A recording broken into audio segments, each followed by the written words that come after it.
Meeting of the Amherst Township Trustees called to order. Please stand for the pledge. I pledge allegiance to the flag of the United States of America and to the republic for which it stands, one nation, under God, indivisible, with liberty and justice for all. Abraham? Here. Lynch? Here. Uhrig? Yes. With Kish being absent today. Also in attendance is Kevin Smarsh, Georgianne Lynch, and Morgan Orozco. Amherst Township meeting minutes, March 11th, 2025. Regular meeting of the Amherst Township Trustees. Meeting call to order at 7 p.m. by Lynch. Pledge to the flag. Roll call, Abraham, Lynch, Uhrig, Kish. Also in attendance, Case Marsh, G. Lynch, and L. Ashley. 3/1/25, motion by Lynch, second by Uhrig, to approve the regular meeting minutes of February 25th, 2025 as read.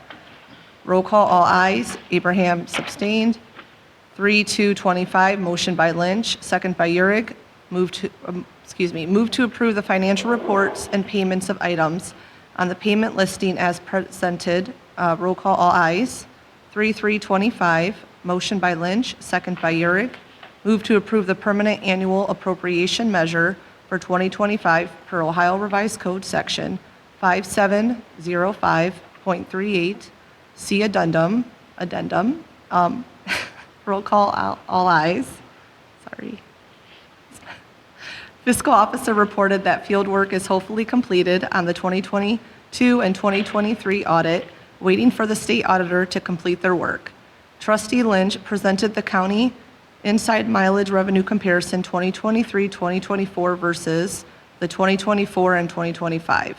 See attached copy. Amherst Township will approximately see a $173,000 increase in property taxes to be split between our roads, two levies, and our general fund. Audience concerns, there were none. Correspondence. County Recorder Mike Duran at the April 8th, 2025 meeting. Tax Incentive Review Council met March 6, 2025. Sandstone and Hampshire Farms. See notes attached on the separate page for the recap of the meeting.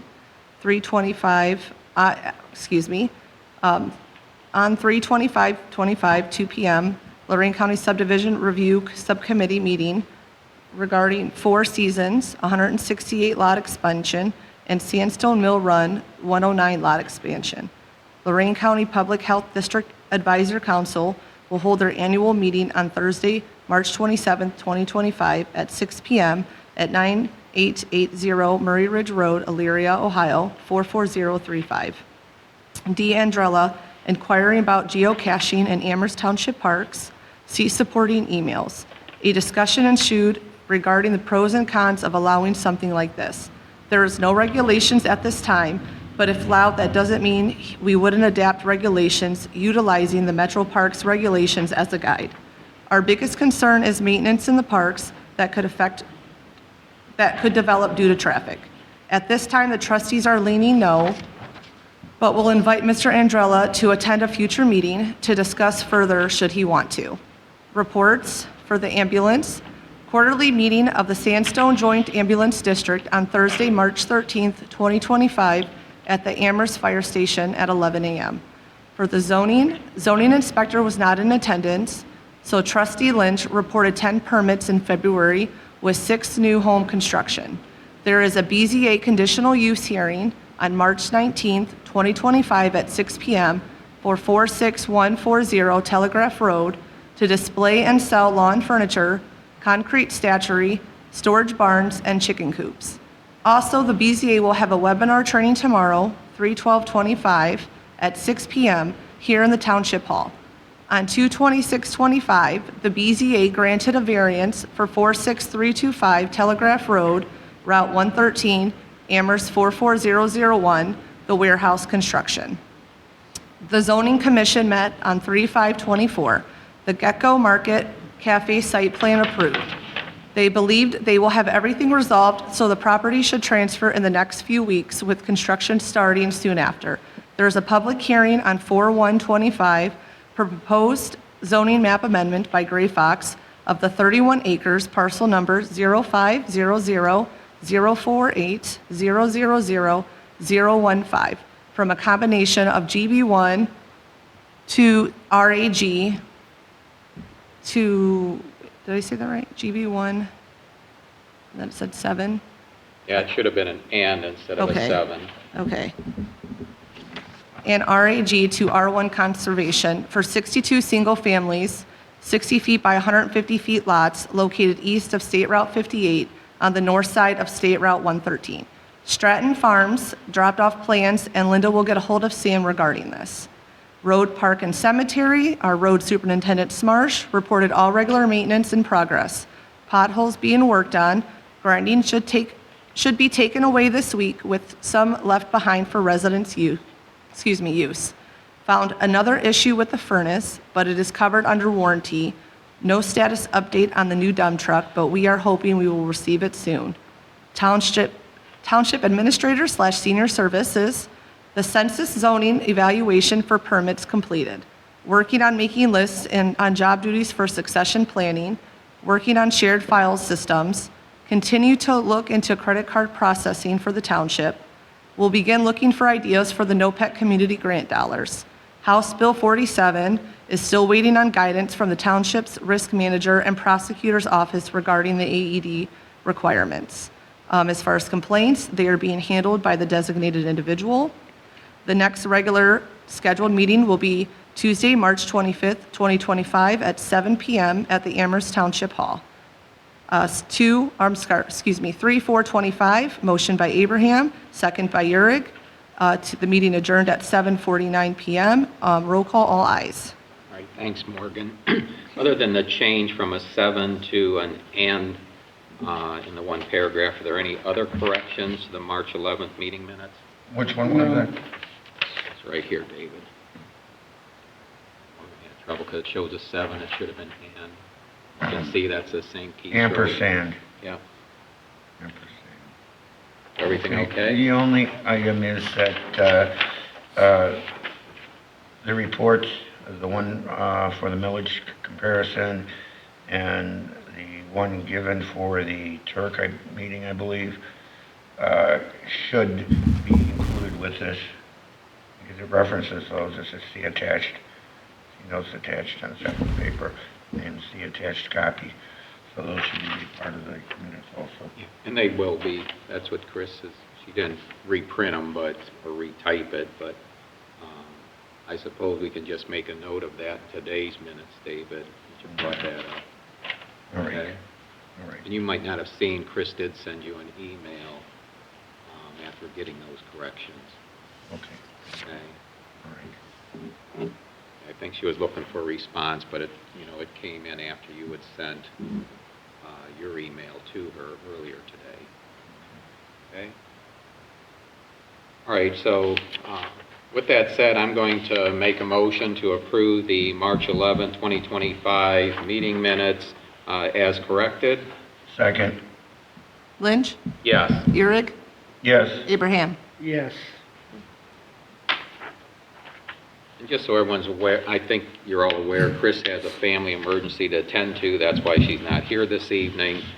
So I'm going to go over the reading of the financial documents and the payment listing.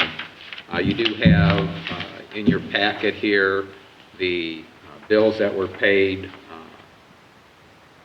this month, were actually since our last meeting, was $29,882.57.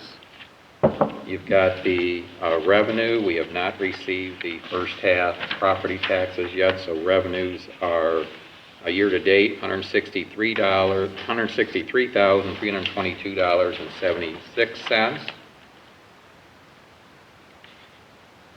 And the expenditures year-to-date are $277,619.52. I know you guys have had a chance to review the payment listing in addition to all the specific purchase orders that Chris had in the green folder. Are there any questions on the financial reports?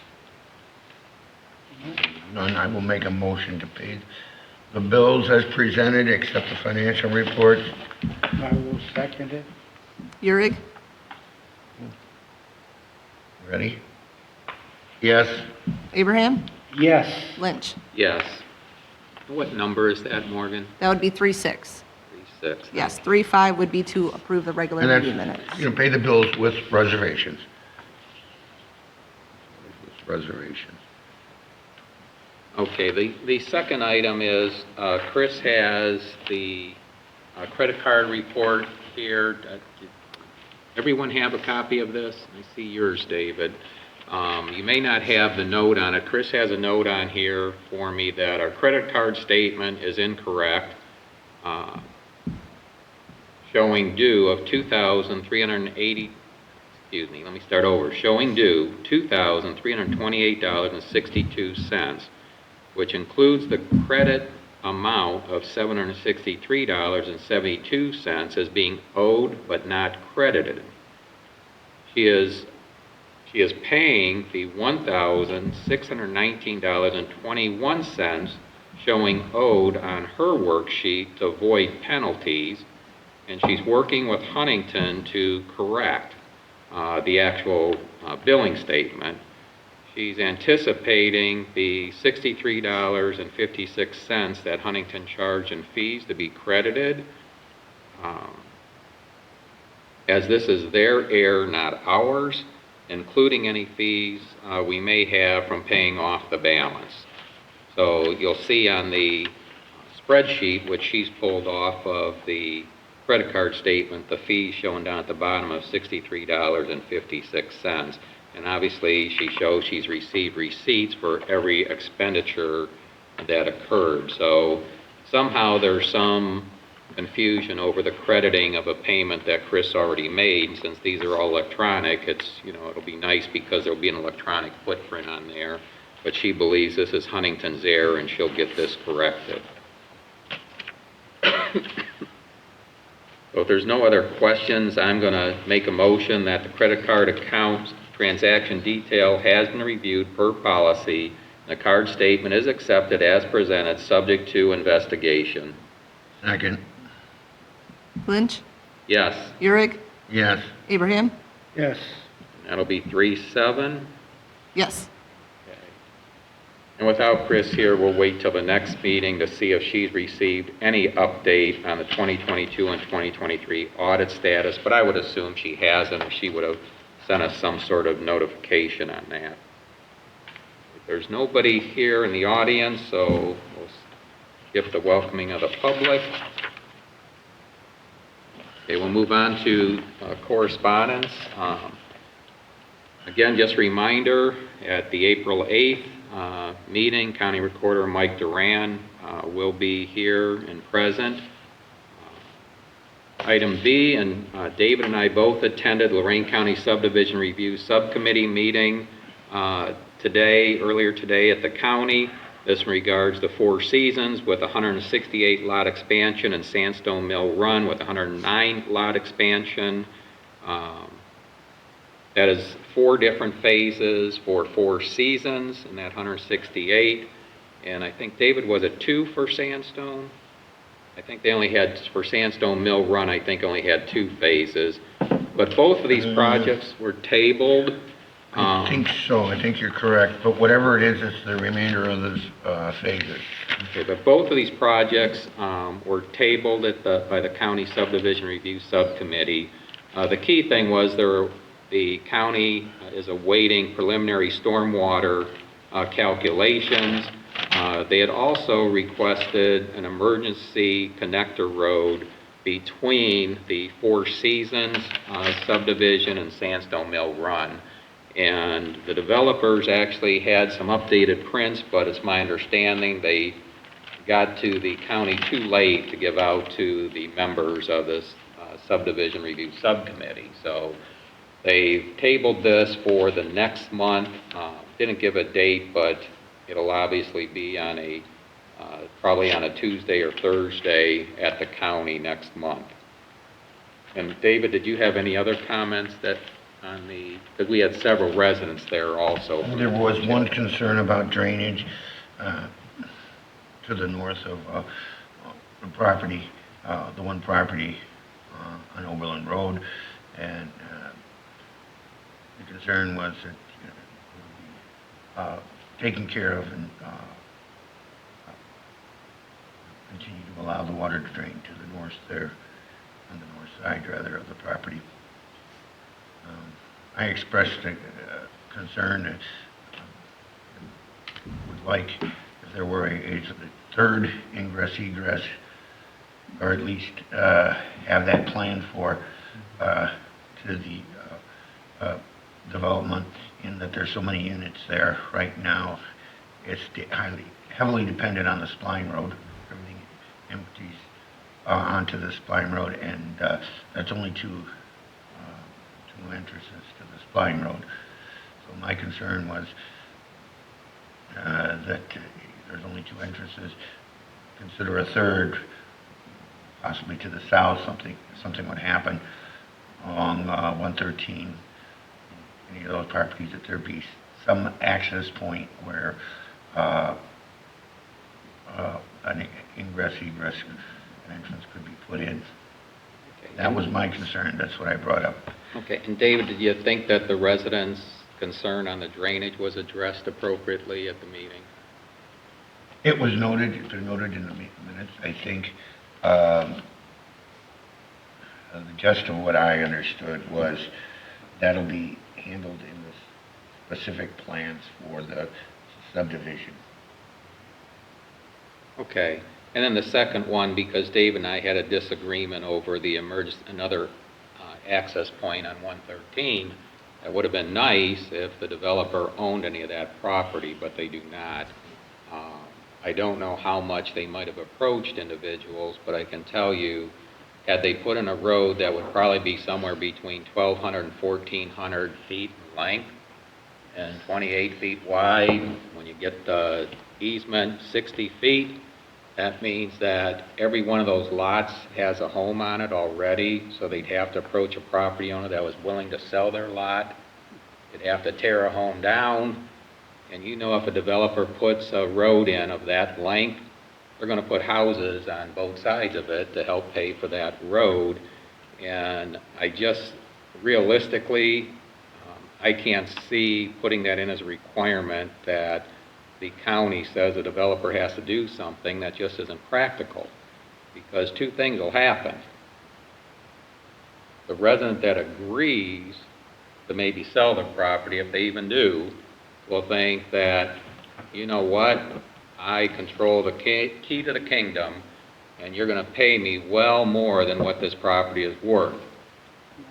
And if they get that, if they're successful, that means they're leaving, so they won't care. But guess what? You just created two Matter and Hornet property owners on either side of that ingress egress that are now going to they become corner lots, and they're going to look out their backyard and see like standing up soldiers of houses.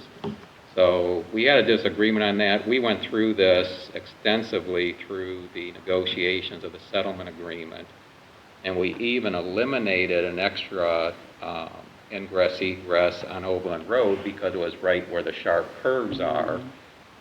And we already thought with one, we're going to have enough motor vehicle incidences there that can cause injuries to people, damage to their property, in addition to a cost to the township, because we pay for first responders, fire, and ambulance to address every one of those.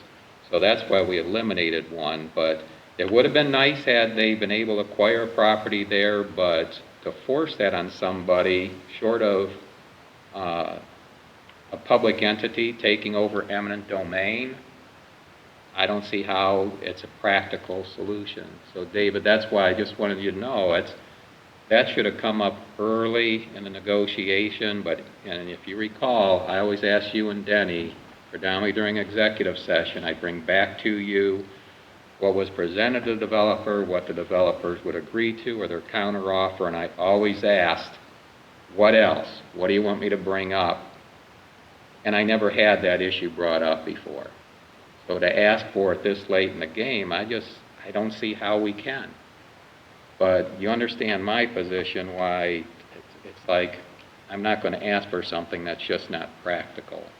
And I did make it clear, if the county decides to make that a requirement, that is you asking for it as an individual, not as a township agreeing to that, because we did not agree to that in the court settlement agreement. And I didn't want those neighbors that would become all upset to become running here to the township and saying, the trustees forced this on me. Okay? And, Did you have something else? no, I have nothing else to add at this time. All right, and then I just want to point out to the trustees, I can't tell you what's going to happen here. On this Thursday, March 27th, I've been invited by Lorraine County Public Health to participate in a kickoff meeting for a comprehensive housing study countywide. And from Mark Adams, the director, from what I'm picking up in our email correspondence back and forth, because I wanted more information before I committed to this, I think what they're saying is that Amherst Township is right now has all this housing development going on, so they're going to look at it countywide, but that's, I'm guessing that's why I was selected. I assume there's probably going to be representatives from Columbia and Eaton Township also.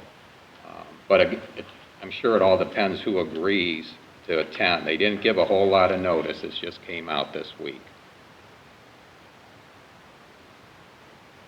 There's also, just reminded, that same day, I'll actually be at the Public Health twice on Thursday, is the Lorraine County Public Health District Advisory Council meeting, so I will be in attendance. Okay, and also you have in your packet, Linda had sent out to everyone an email here. She's got the notice to contractors for the Rustic Hill Lane concrete replacement project. I don't know if you were aware of this or not, Kevin. Yep, you were on the distribution list. But I didn't prepare a resolution, but I'm going to make a motion that the bid opening for Rustic Hill Lane concrete replacement project, which is 170 foot in length by 14 feet wide, along with a catch basin replacement, is going to be held at 7:30 p.m. on May 13, 2025, here at the Township Hall. That's my motion. I'll second it. Okay. Lynch, Yes. Abraham, Yes.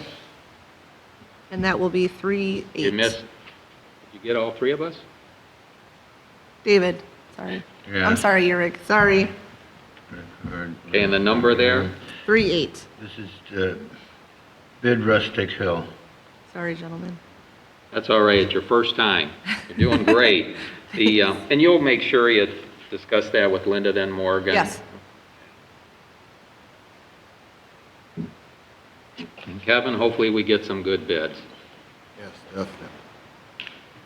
Okay, I'll move on to reports. Neil, just real quick, Morgan, do you want to read the notes from the fiscal officer on the meeting minutes template she gave you? Yeah. She actually has some correspondence. Okay. I wasn't Go sure ahead. if I was supposed to, sorry. Okay.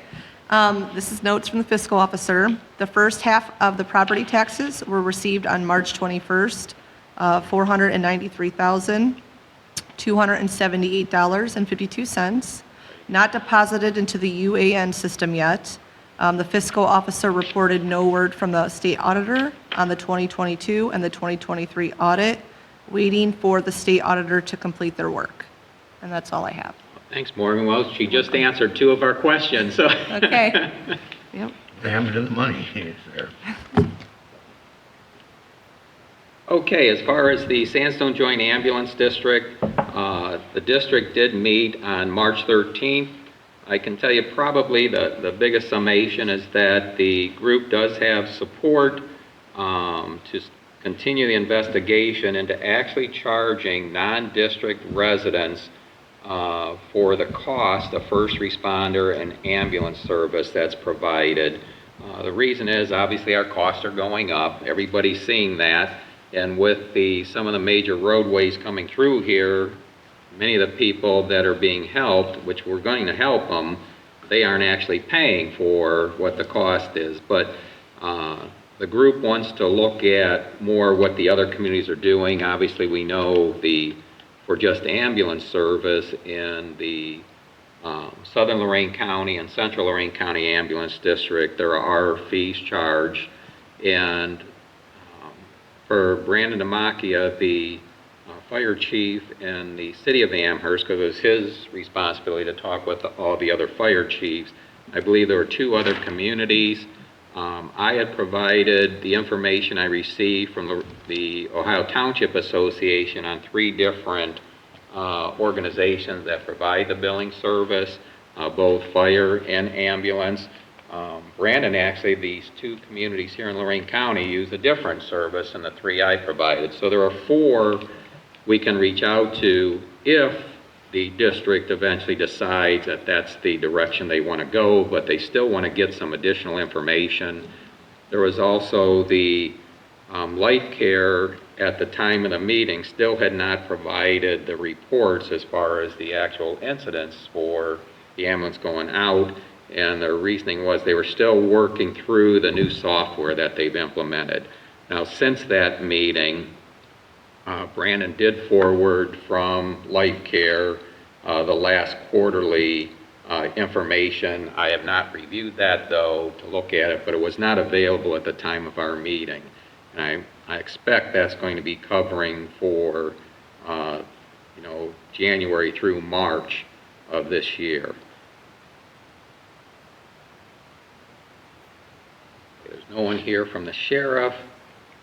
Sandy Ambrosio's not here for the zoning inspector, and I didn't see a report, so I don't know where we stand on housing units, but I know if you drive through the township, you see the houses going up.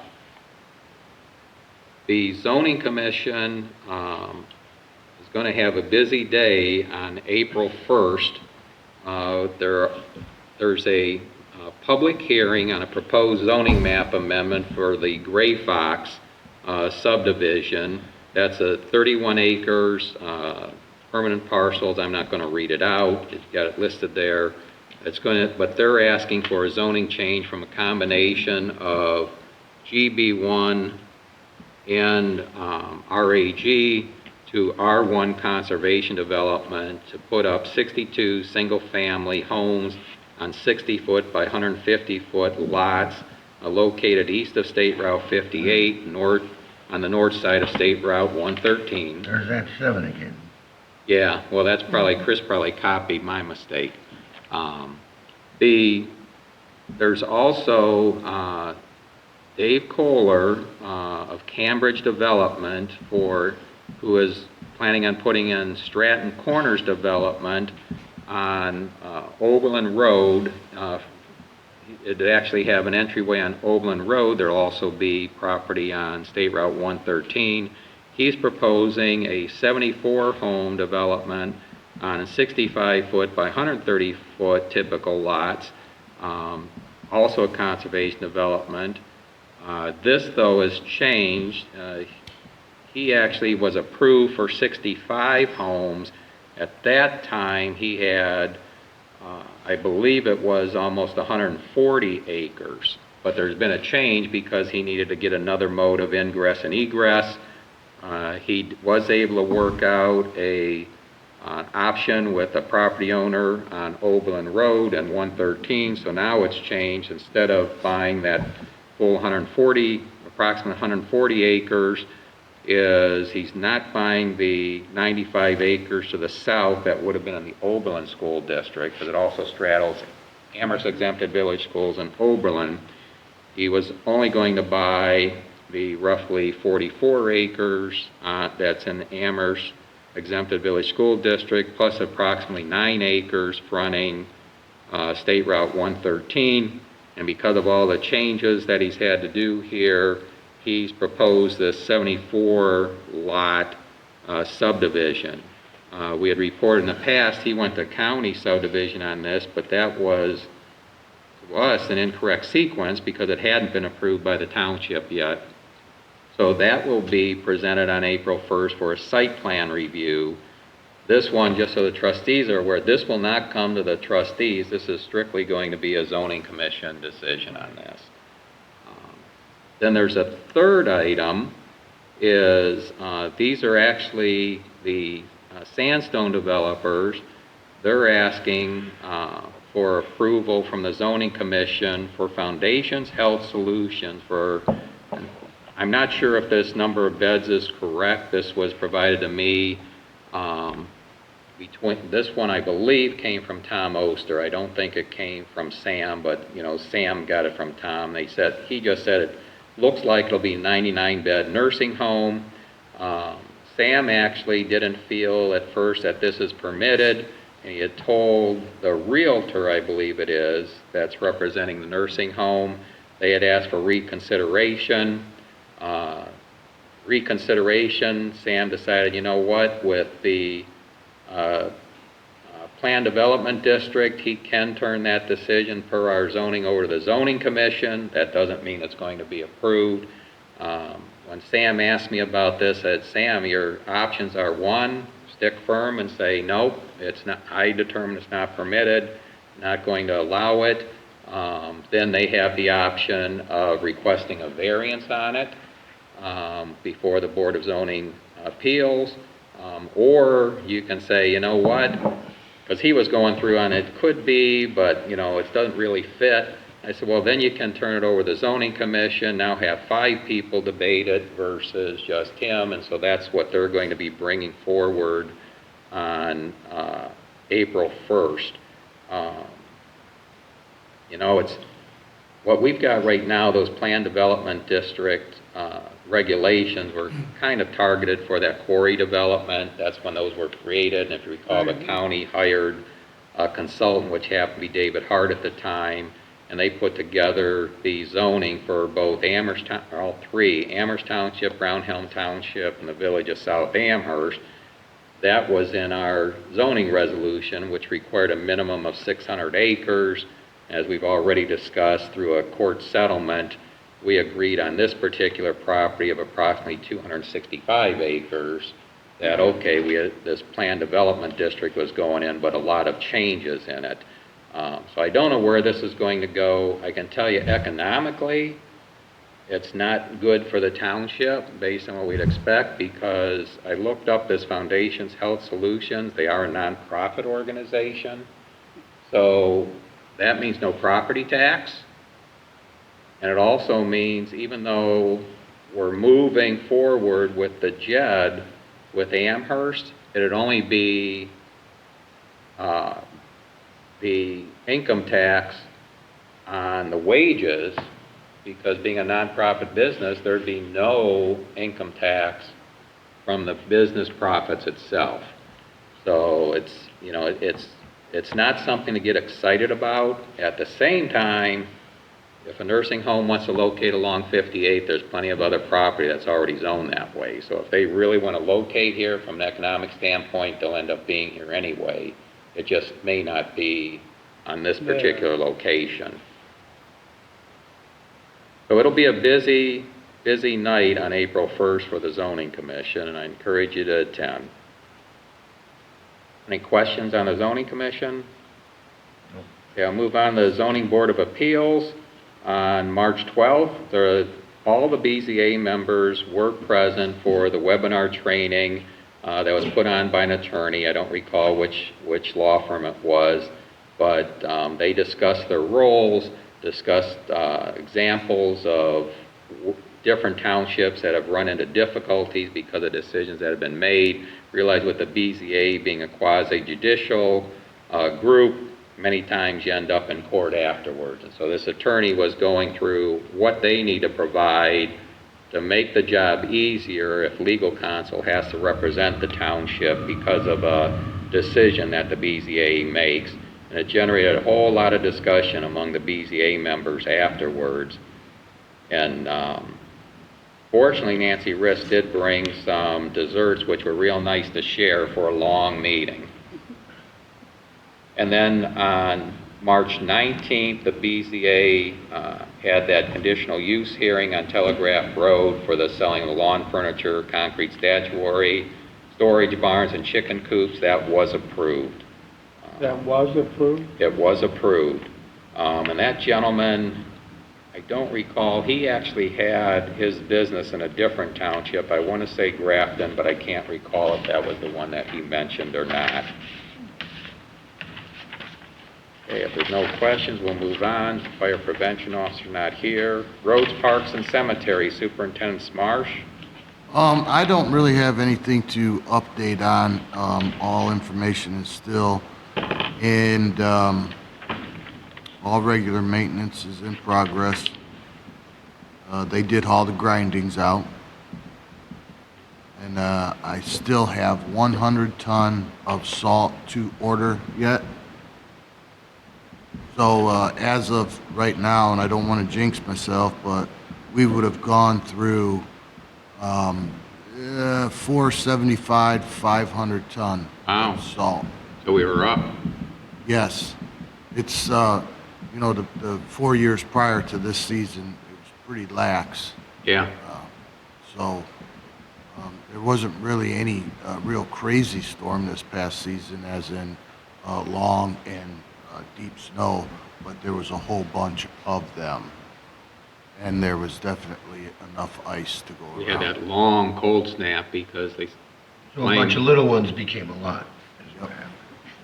Yeah, we had lower than normal snowfall, but we had much longer time of snow coverage Yes. at the cold. So he's still done good managing it, Kevin. Remember, we were regular 500 ton a year, and you reduced that, it's just weather dependent, and you've kind of throttled it pretty good. We will be coming up, I'm expecting in April, ODOT will probably release the opportunity to join in their contract soon, but you got to keep checking their website because we've had some years we don't get any notification, and it's, Yeah. you got to move. But I know it's always in this time frame, late March, early April. So if you hear anything, let me know, and I'll vice versa, because you know how communication goes on this. Yes, sir. Any other questions for Kevin? No?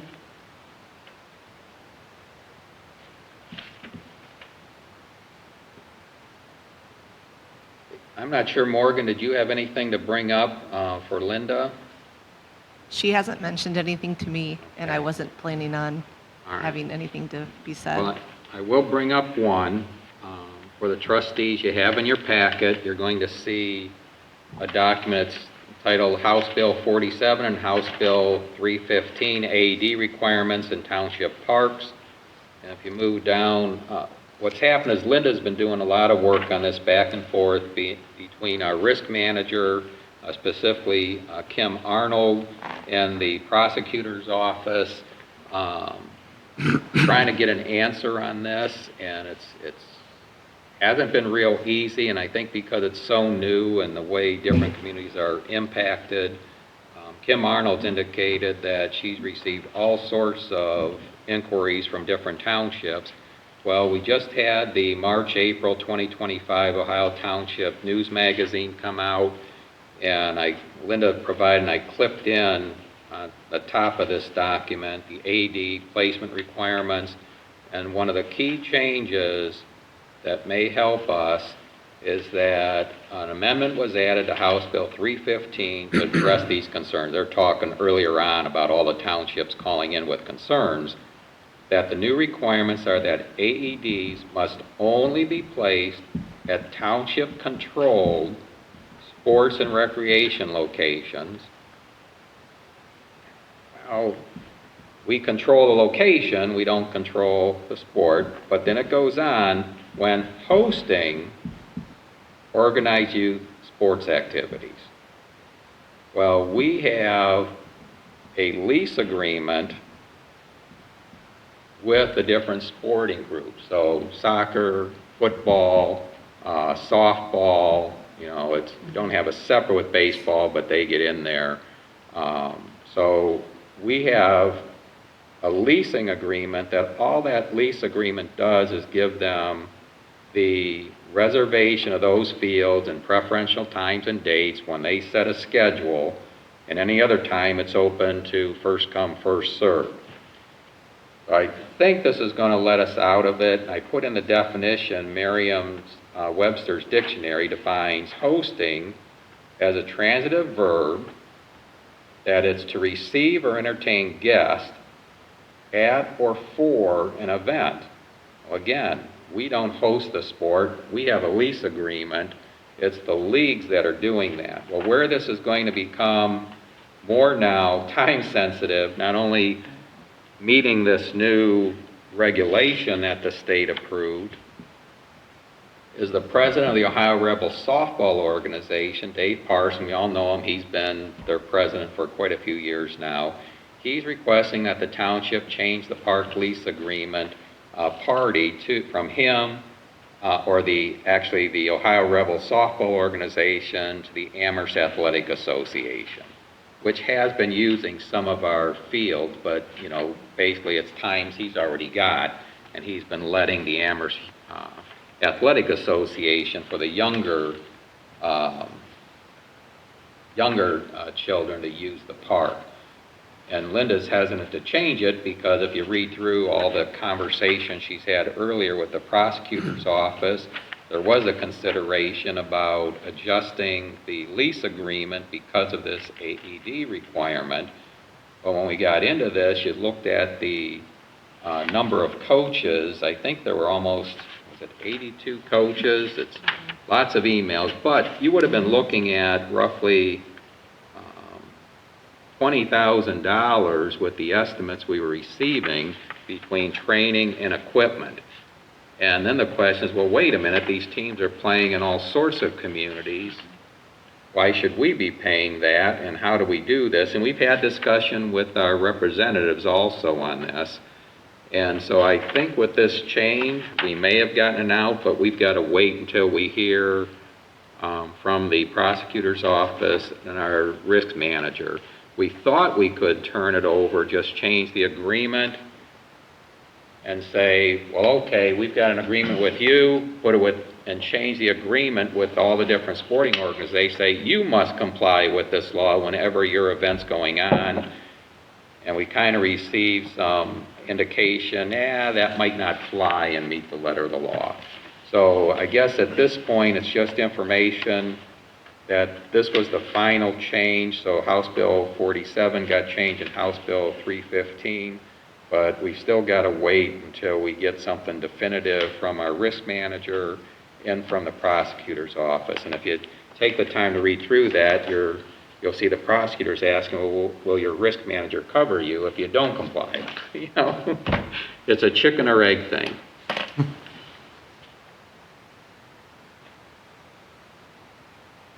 Okay, I've got no report on Lorco. I do want to cover on the stormwater phase 2, a couple of items you have attached in here. I went to the Lorraine County Stormwater Advisory Committee meeting on March 17th.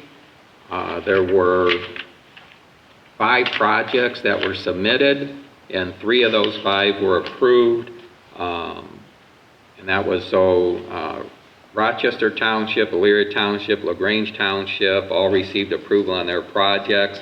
Of the $425,000 available, $339,640 was recommended to the Board of Commissioners to approve. So it hadn't gone to the Board of Commissioners yet. But then the Stormwater Advisory Committee, they felt that the estimate from LaGrange Township, which is also a joint with an outside supplier and doing some work themselves, they just felt for the length of that project that they're probably a little light on their estimate. So they did agree to set aside some additional funding to the tune of about, I believe it was $10,000 that can be used for any cost overruns there, and approximately $75,000 would be carried over for the 2026 program year. So we did not submit a project this year because we've got 2 of them in the hole that have been approved, but there's still a lot of work going on easements. It's not just our community. Down Romancac went through multiple communities where they're having difficulties getting easements And, no project can start till then, because I did report to the SWAC, well, those estimates we've got are based on 2 years. And the more delay there is, got to assume the costs have probably gone up.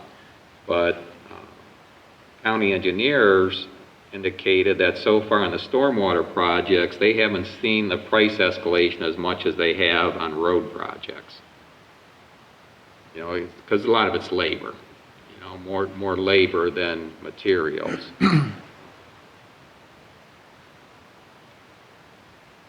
So I think that's all I've got on the stormwater. For the other items that are listed there for specific trustees, is there anything to bring up? I would just let you know under solid waste that the policy committee will be meeting for the rest of the year at the Sustainability Learning Center adjacent to the collection center on Abbey Road.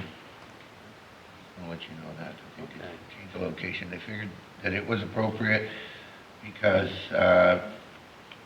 it's part of the solid waste district and recycling and that's where the policy committee and solid waste would fit in, so it was appropriate. And since we're on solid waste, David, there's also in your packet an email. This came through our website, a gentleman that lives on Fowl Road complaining about neighbors that, the trash flies around since they put everything loose in their trash and recyclables, and asking if we could put something in the township to recommend that residents bag their trash and recyclables.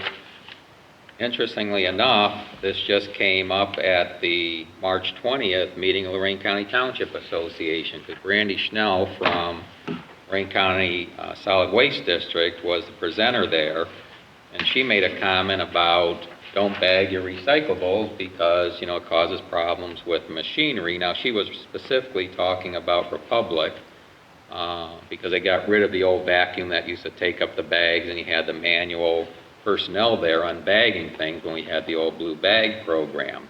But I know Rumpke has the same recommendation.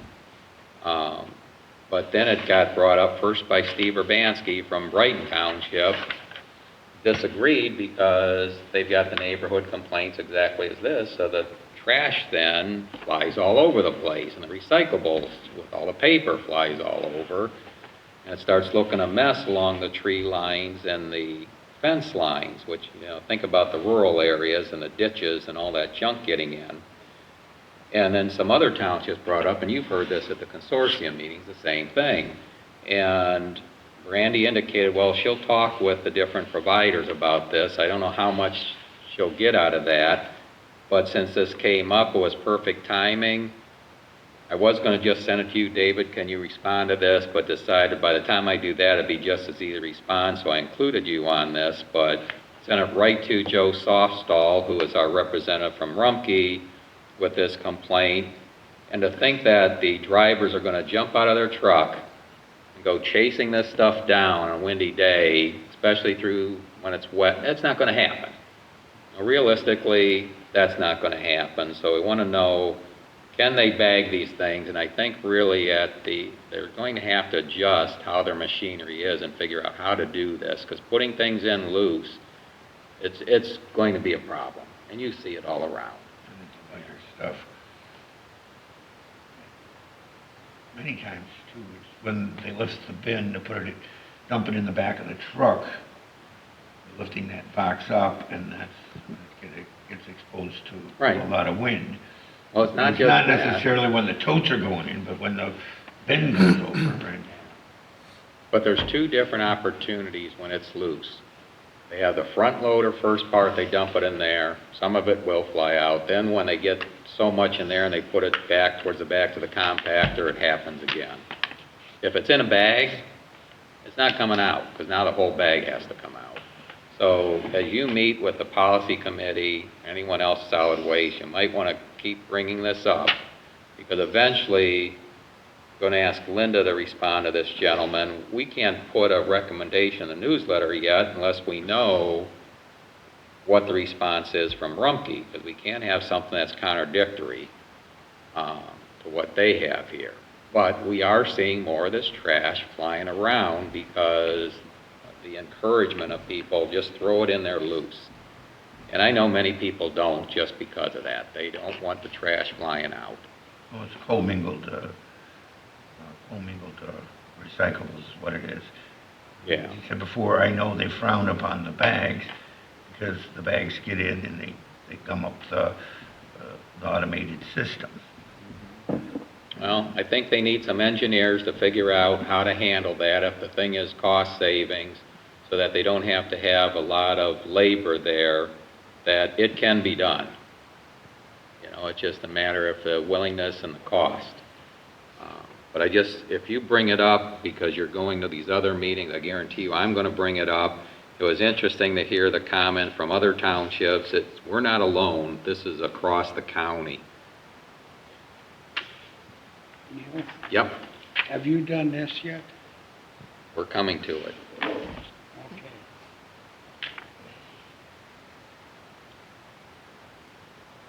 Okay, we're going to move on to new business.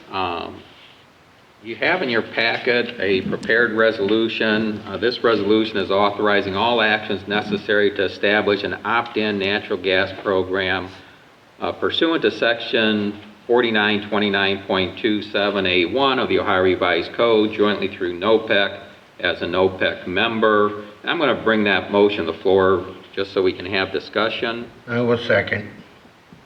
Okay, well, we're going to have some discussion here, just so everyone knows what's happened here is we had a vendor who did register that was going around, and David, I think it even impacted some of your family members, where they were switching them in their natural gas and actually misrepresenting, saying the township trustees took some action that caused a problem, which was not the case. Linda, and subsequent to that, once she found out, because there were different complaints coming in, revoked their vendor license to go around to people. And in that, she then had Kyra Presto from NOPEC come in and meet with her and Morgan. And it appears that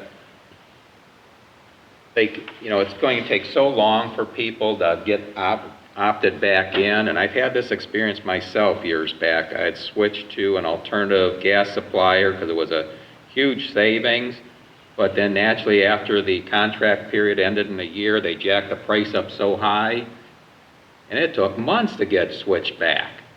And so what this is NOPEC says we have to pass this resolution just to start the process, and they're going to require to hold 2 public hearings before this can be implemented. But if we get through this, the resident that switches out of NOPEC can opt back in and have that completed within 2 billing cycles versus possibly waiting 6 months or longer while you're paying those higher charges.